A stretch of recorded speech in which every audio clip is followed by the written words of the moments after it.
吃饭对中国人来说是一件讲究的事，因为讲究，才吃出了千差万别的地方特色；因为讲究，才产生了数不胜数的文人轶事；因为讲究，才积淀了异彩纷呈的礼仪文化；因为讲究，才成就了一个洋洋大观的美食世界。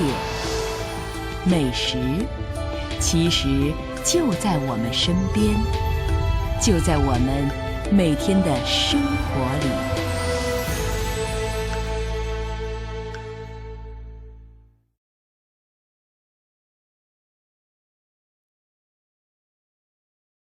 豆腐是我们日常生活中最为常见的食品，它柔软嫩滑，一触即碎。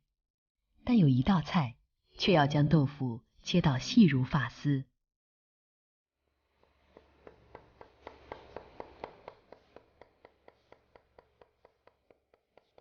这道菜就是文思豆腐，它是清乾隆年间由扬州天宁寺僧人文思和尚所创制，它似乎是专为测试厨师刀工而发明的。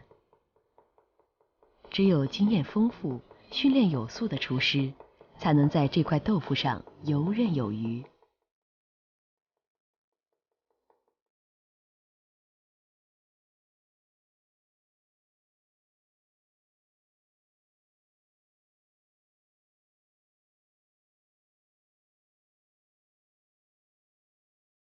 文思豆腐的烹制过程则非常简单，只需将鸡清汤倒入锅中，放入冬笋丝、发菜丝、青菜丝、火腿丝等配料煮沸，然后放入豆腐丝，煮至浮上水面即可。决定这道菜的美味和外观的，便是在烹制之前所展现的绝妙刀工。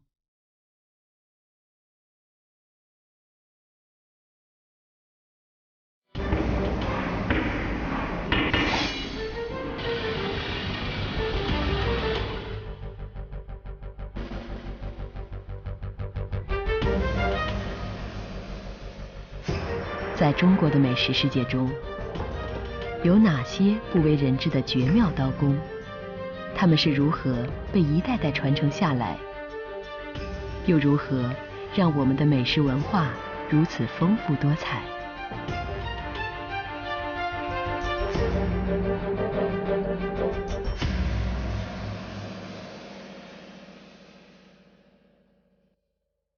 这是一把厨师刀，是专门为厨师量身打造的专业用刀。与西餐不同，中餐的烹饪大师一般只用一把刀，在厨房中，这把刀只能由他使用，它代表着功力、资格和水平。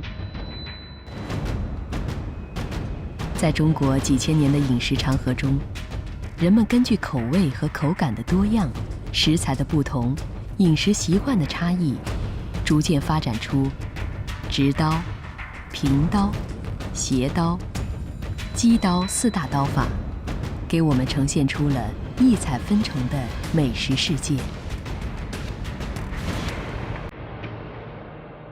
刀工对于中国美食如此重要，其中的奥秘究竟在哪儿呢？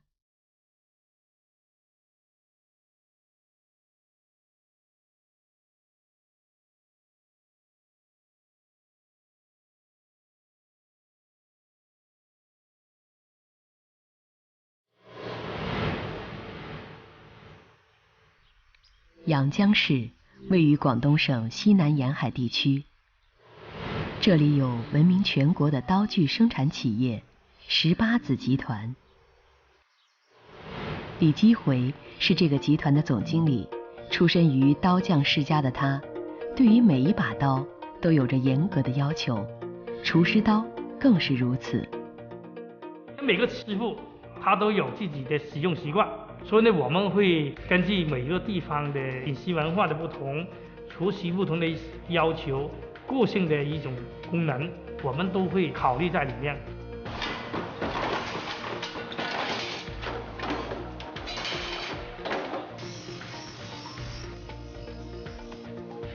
在18字集团，成千上万的刀具都是由现代工艺制造出来的，唯独厨师刀还保持着传统的制造方法。这个手把可能要改一下，因为考虑这个手把用力的时候啊，这个将控的这个位置，因为厨师他每天都得用刀工作，有些可能工作不止8个小时，使用的频率是非常高的。家用的刀它就没有这么频率这么高。制造厨师刀的第一道工序是锻打刀坯。水打的原因主要是什么呢？水打原因主要是增加它的密度。密度够是意思什么意思？看，它不会崩，不会卷口，密度要高，那必须要人工来敲打，千锤百炼。一块小小的钢坯就是这样在不断的捶打中，慢慢胀宽成正常菜刀的形状。同时，从刀背到刀刃由厚变薄的这2条斜线也逐渐显现出来。据说，只有功夫最老道的技师，才能让这2条斜线既对称又均匀。必须要这样做，它就能够满足这个厨师的既能切又能砍，而且还耐切，还容易磨这个要求。锻打的过程中，刀坯还要不断放入旺火中淬炼，以增加刀的硬度。这时火候就变得十分重要，必须由人工来掌控。这个火色也是很关键的，太红老了，太黑黑红的，可能你太嫩了，什么火色你就拿出来打，打到什么程度，打多少，然后再放回去。只有火候把握得当，反复锻炼出来的刀才能坚韧无比，刚柔并济。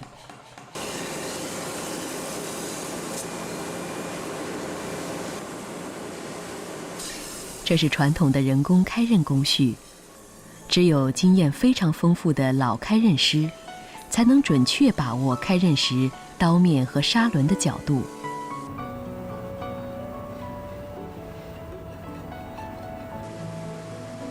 之后还有抛光、装把等等，一把厨师刀的制造，前后历经10道工序，每道工序都由人工来完成。虽然显得繁琐而缓慢，但正因为这1000年不变的传统，才使历代的烹饪大师们仅凭手中一把菜刀，就能把中国的美食技艺演绎得淋漓尽致。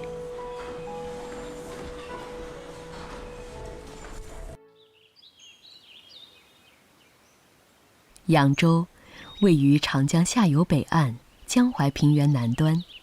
古时这一带又称淮阳，得天独厚的气候、地理条件，赋予这里丰饶的物产。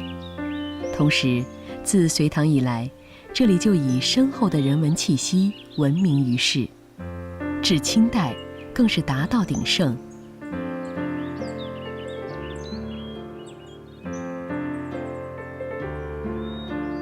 文人们在读书吟咏之余，往往把美食也列入赏玩的项目。正是他们的参与，淮扬菜慢慢培养出选材考究、做工精细的气质。尤其对刀工的要求和运用，更是到了繁琐挑剔的地步。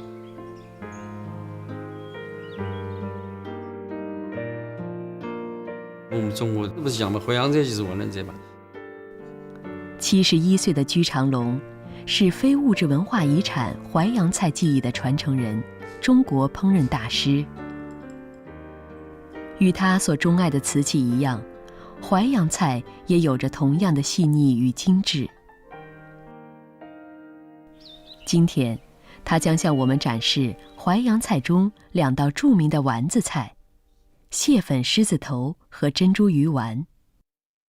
这2道菜最为讲究的就是刀工。狮子头的主料是肥瘦猪肉，肥瘦的比例一般为3分瘦肉，7分肥肉。辅料是蟹黄和蟹肉，外加鸡蛋、青菜、姜、虾子、葱等。这道菜制作成型后，因为形似狮子头而得名，许多人认为，要达到这样的效果，这些肉是剁出来的，其实并非如此。它又不是剪出来，它是切出来的。这是一道名副其实的刀工菜。先劈成片子，然后切成条或者丝，然后再把它切成丁。劈刀就是平刀法，是刀面与针面接近平行的一种刀法，可将食材平切成片。切丁时所用的则是直刀法。在切肉的过程中，厨师要十分耐心，因为肉丁不仅要切得非常小，并且大小也要均匀。切好的猪肉丁，加入绍兴老酒、虾子和生姜末，再加入蟹粉调制，捏成肉丸。将肉丸放入锅中，用清水炖煮。炖煮的过程中，瘦肉会逐渐收缩，肥肉的一部分会融化，将瘦肉紧紧包住，使得肉丸的口感不至于干紧。而一刀一刀切出来的肉丁，也使肉丸不会收缩过度，保证了这道菜肉质松软、鲜嫩多汁。炖煮约2个钟头后，即可出锅。正是刀工，不仅使这道美食的外形极为美观，也使得鲜美的味道渗入到每一片肉中。这是味与形的完美结合。同样是一道丸子菜，珍珠鱼丸的做法却与狮子头有很大的不同。这道菜需要用到3种不同的刀法。首先，用平刀法将桂鱼切成2半，什么刺啦、什么皮啦，这些种都不要，你全部放进去，它颜色做得不好看。然后用刀背拍砸鱼肉，这是直刀法中的一种。用反面刀，慢慢地拍。用刀背的原因，在于刀背较厚，可将鱼肉拍砸松软，使鱼肉纤维慢慢分离出来，成为鱼蓉。鱼蓉啦，浮了上来，这一层是肯定好的，一层一层的，一次一次的把这个肉先把它放到旁边，大概最少5次，然后稍微刀拍拍沾上就好了。然后只需向鱼蓉中加入葱、姜、料酒，再打入鲜鸡蛋，搅拌后捏制成鱼丸，放入到冷水当中。你挤出一个圆子以后呢，放到水里了，啪下下去，随时就浮上来了。你这个鱼是成功的东西。如果你放下去不上来了，这是不成功。由于鱼丸能浮于水上，这道菜又称作浮水鱼丸。然后将水煮沸，鱼丸即可盛出。煮好之后的鱼丸口感细腻柔滑，富于弹性，就是吃到嘴里很细嫩了，到了你这个嘴里就到了肚了，没有这个其他的感觉，就对你这个用牙齿去嚼了，或者里面这个吃到一堆刺了。如果出现这个问题，就是当时基本处理方式没做到就。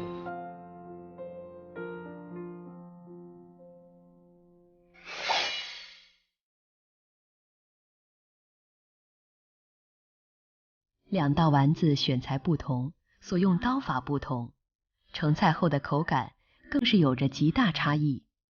而这还远不是淮扬菜刀工讲究的全部。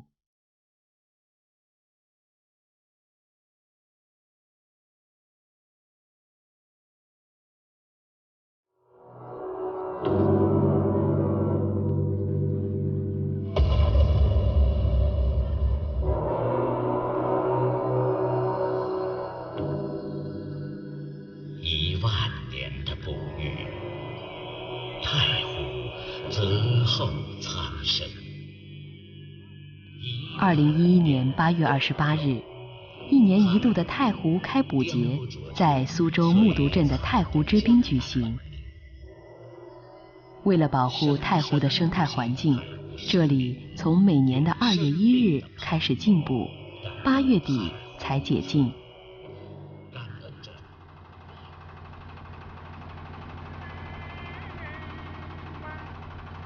自古以来，这里的人们就可以从太湖获取最鲜美的食材，各种湖鲜数不胜数。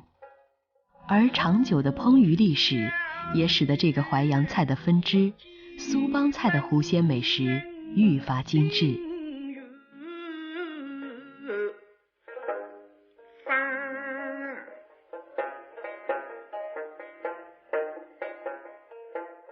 毕建明，中国烹饪大师，曾是已故文学家、美食家陆文夫先生的家厨，现为苏州百年老店10家饭店的技术顾问。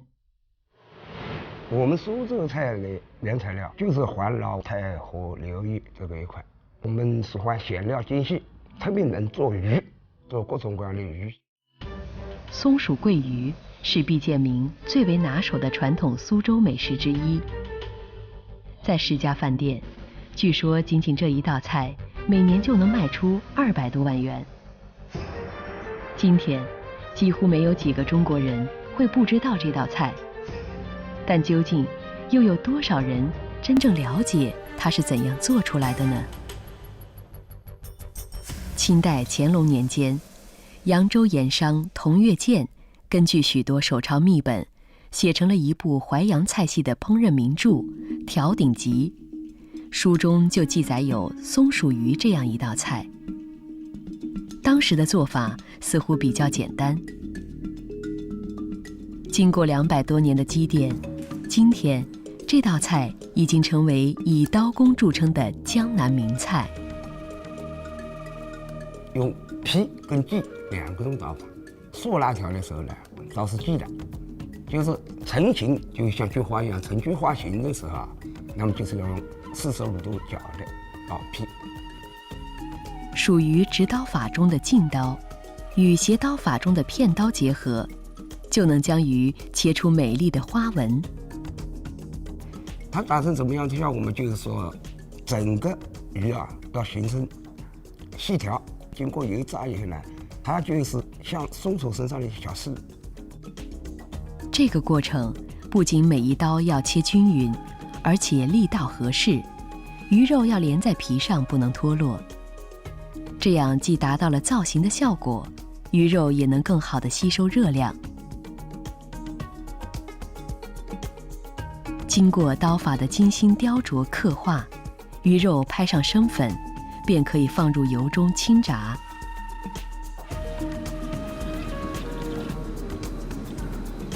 炸了以后啊，一定要圆，开出来的像那个圆的花了。那么这就跟宋楚的身体是成一样的。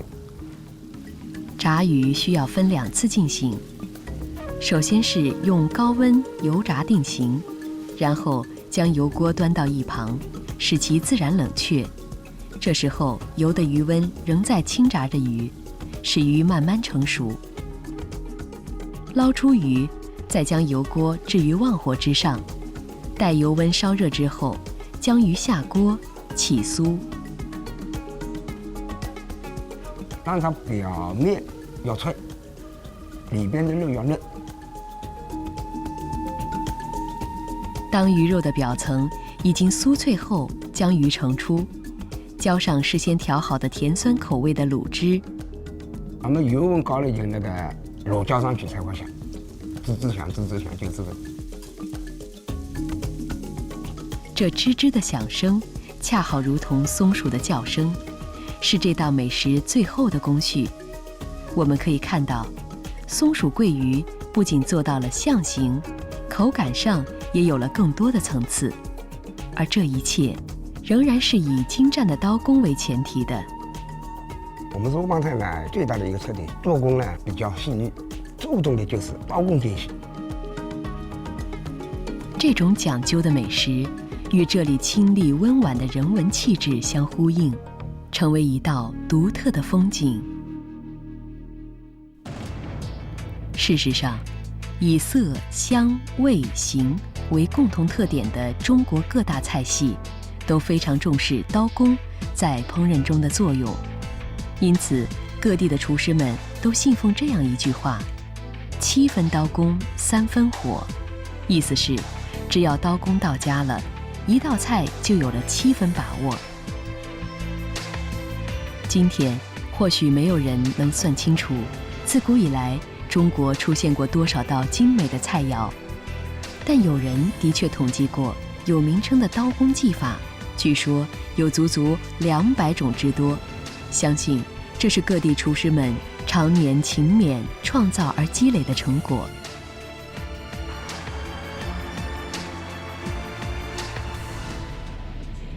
北京劲松职业高中中餐烹饪专业班的学生们正在上刀工课。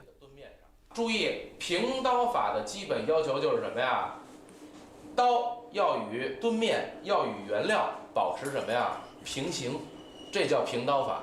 好，那么现在呢，我给大家演示一下基本的动作。注意，刚才我说了，切的时候要注意什么呀？节奏。你可以什么呀？像我这样，1、2、3，停一下；1、2、3，停一下，这样呢，保持这个节奏。对于学生们来说，这是一门非常辛苦的课程。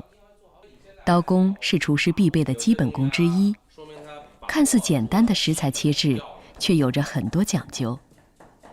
不仅包括下刀的力度、食材的大小和均匀程度，并且不同的食材和菜品对刀工都有不同的要求。要掌握刀工的各种技法，他们需要经过反复的训练，甚至练坏很多把菜刀。即便如此，中国历代厨师对刀工的训练都是不遗余力，很多人不惜花费10年甚至更长的时间。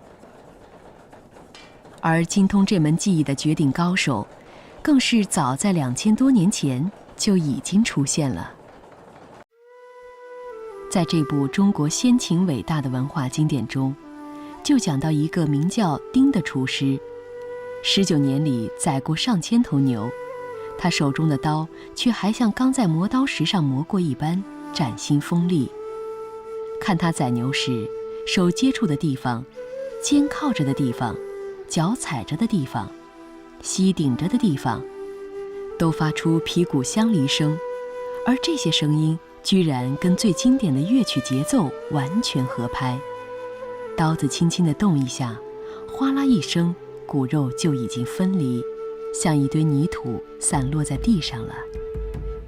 故事里，厨师丁俨然就是一个神乎其技的刀工高手。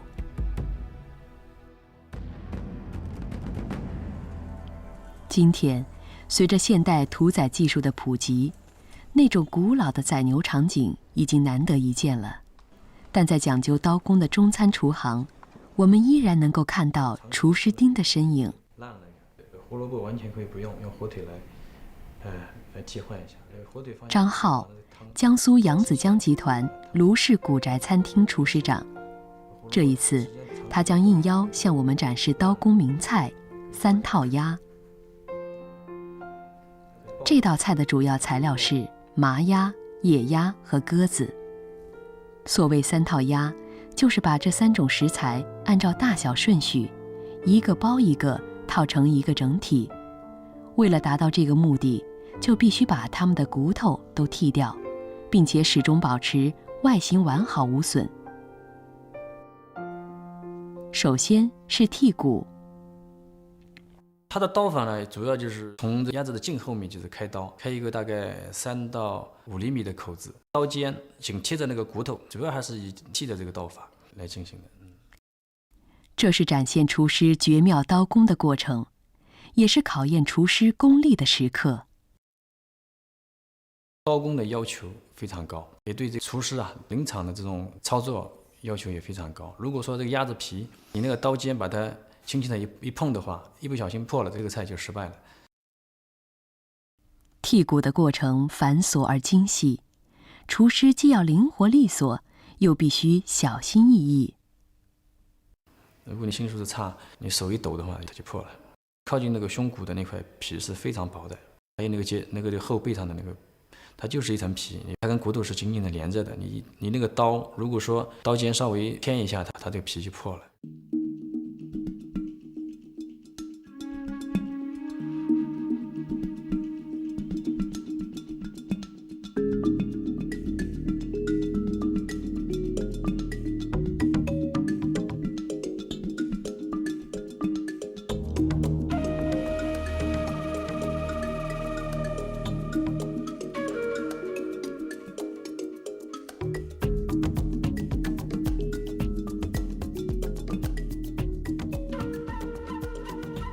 整个剔骨的过程需要用到切、剔、敲等多种技巧，刀背、刀尖和刀刃在刀工中的应用在此显露得尽致淋漓。整个剔骨耗时约为1个半小时，需要厨师在这漫长的过程中始终都保持着专注。剔好骨之后，将鸭和鸽子皮外翻，用开水烫一下，使其定型。将鸽子放入野鸭的肚子中，再将野鸭放入麻鸭的肚中，层层相扣，3套鸭就是这样完成的。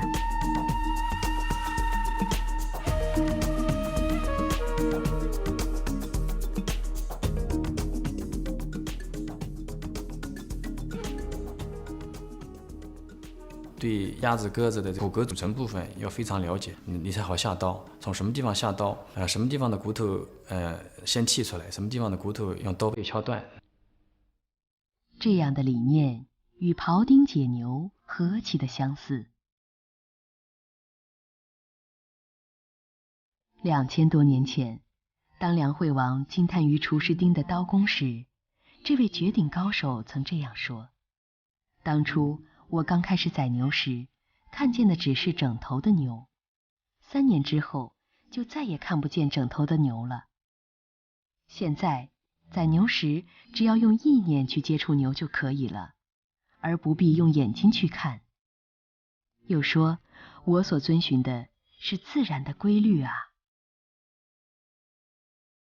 看来，中国美食中讲究刀法自然的刀工，并非武侠传奇中不传的秘技，也不是影视作品里难以企及的绝活。它讲求的是每个厨师通过长期专注的磨练，做到对各种食材的透彻了解，并对相应的烹调技术了然于胸，最终用一道道精美的菜肴来诠释自己对中国美食的理解。